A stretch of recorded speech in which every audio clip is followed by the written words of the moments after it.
Emmerdale spoilers: Vinny dead after Paul Ashdale's most violent attack yet?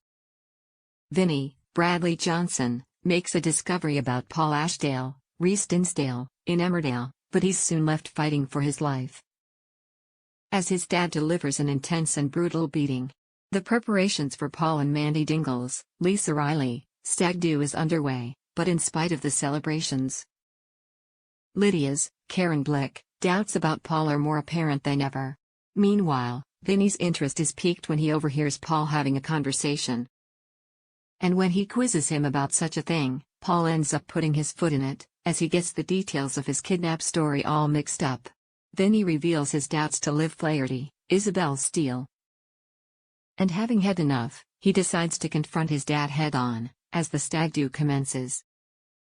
The young man tells him that he spotted the van he was kidnapped in up at the scrapyard, and such a statement leaves Paul panicked.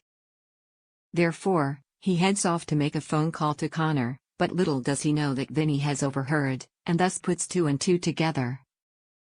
Realizing that Paul wasn't kidnapped, but rather he just pretended to be in order to con Liv out of her inheritance, Vinny is livid. Wastes little time in telling his dad that he's going to tell Mandy the truth.